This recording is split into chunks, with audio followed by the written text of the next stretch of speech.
सकाळी सकाळी ही किराण्याची यादी कसली? हा विसरला का? आज एकादशी आहे ना. हे तू राहायला नैवेद्य नाही दावायचा. इथं आपली साव हरवल्या. तेव्हापासून आपली साव सापडत नाही. तेव्हापासून समजाने उपवास करायचा. अरे काय निवत बिवत दावाल लोक. असं काय बोलताय? नाही नाही नाही, पैशाने गरीब हातच तुम्ही लोक, पण विचारांनी बी गरीब आता. हा, पाहायचं नाही माझ्याकडे असं, मला फरक पडत नाही.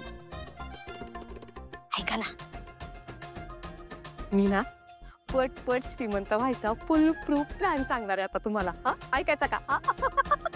हे पा, कालपासून आपली साऊ त्या मेहण्याच्या घरातनं गायब झाली, बरोबर? ती कुठे गेली, कधी गेली, कशी गेली, कुणालाच माहित नाही. आपण काय करू माहितीये का? आपण त्यांच्या विरोधात जाऊन पोलिसात तक्रार करून टाकू. हा, गरीबात म्हणून काय आमच्या माणसाला काही अर्थ नाही का? आणि कशावरून त्या मेहण्याने तिला गायब केली नसेल. हा, आपण त्यांच्यावर तसा आरोप टाकू आणि त्यांच्याकडून रंगड पैसे कमवू. ही ऑफर मर्यादित कालावधीसाठीच आहे. त्वरा करा, त्वरा करा, त्वरा करा. ए बाई, शांत बस जरा. जगदेवा, सुनबाईंची एक गोष्ट मला पटते. सासरे बुवा पास, आता आपल्याला श्रीमंत होण्यापासून कुणीच अडवू शकणार नाही. माझ्या सासरे बुवांनी माझं ऐकलं ग बाई. आपण पोलिसात तक्रार करायची. हा, मेंढ्यांविरोधात. नाही नाही, काय पडायचा ना तो तुकडा पडूनच जाऊ दे. सावली हरवल्याची तक्रार करायची. अहो सुनबाई, आपण सावला कुठं शोधणार, कसं शोधणार? पोलिसच तिला शोधून काढतील की नाही? सासरे बुवाला काय म्हणतात माहितीये का? ज्याचं करावं भलं तो म्हणे माझंच. हा, म्हणजे मी एवढी श्रीमंत होण्याची भारी आयडिया दिली, त्याचं काहीच नाही तुम्हाला. कसली बोगस माणसं होतो तुम्ही. टीव्ही का बंद केला हो? हा, जरा एंटरटेनमेंट बघवत नाही माझं. आहे का? चालू होईन आता.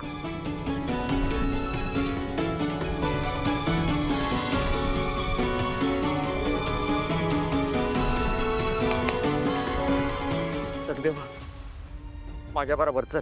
होय, चला. मी म्हटलं ना सारंग, सावली या घरची सून झालीये यावर माझा कधी आक्षेप नव्हता, नाहीये आणि नसणार आहे. अरे शेवटी मी माझ्या मुलीसारखं वाढवलंय रे तिला. पण सावली मला कितीही जवळची असली ना तरी तिलोत्तमा माझी बालमैत्रीण आहे. तिला असं नाही बघू शकत मी त्रासात. शेवटी प्रश्न तिच्या आनंदाचा, तिच्या सुखाचा, मेंढरांच्या घराच्या शांततेचाही आहे.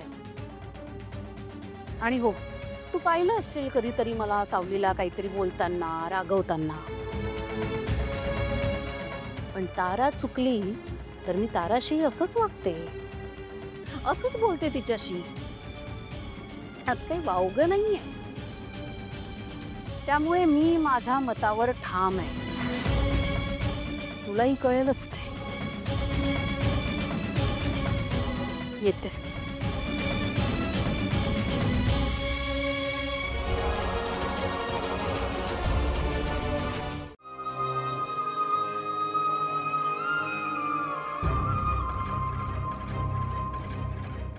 आई, तुला या घरात आणणारी सावली आज इथे आपल्या सोबत नाहीये. कुठेतरी निघून गेली होती. आई, आम्हाला माहिती आहे. तुलाही तिची खूप आठवण येत असेल, कारण आम्हाला जशी तिची सवय झाली आहे तशी तुलाही तिची नक्कीच सवय झाली असेल. आई प्लीज प्लीज आपल्या सावलीला सुखरूप ठेव. तसं बघायला गेलं तर माझं या जगात कोणीच नाहीये. सावली त्यांनी माया दिली, जीव लावला, त्याच्यामुळे बहीण काय असतं हे कळलं, माया काय असतं ते कळलं. आज आता आमच्या बरोबर नाहीये ती. पण जिथे कुठे असेल ना तिला परत येण्याची बुद्धी आणि शक्ती ती. लहानपणी झाडं झुडपांशी रोपट्यांशी बोलणाऱ्यांवर हसायचो मी, आणि आज मीच तुझ्याशी बोलायला आलो. कारण जो विश्वास सावली बहिणीला तुझ्यावर आहे, जो मान ती तुला देते, आणि तुमच्यातल्या त्या कनेक्शनसाठी माझी एकच रिक्वेस्ट आहे तुझ्याकडे, सावली बहिणीला लवकरात लवकर घरी परत घेऊन ये प्लीज. इतक्या कमी वेळात तिने घरातल्या सगळ्यांना जीव लावला. काय खरं काय खोटं हे नंतर कळेलच, पण आता या क्षणी ती जिथे कुठे असेल ना तिला सुखरूप ठेव, हीच प्रार्थना. सावलीनं एकटीनंच या घराला जोडून ठेवलंय. ती होती घरात तर चैतन्य होतं. पहिल्यांदा जेव्हा सावलीला बघितलं ना तेव्हापासूनच तिचं मेंदळे घराण्याशी असलेलं नातं जाणवलं.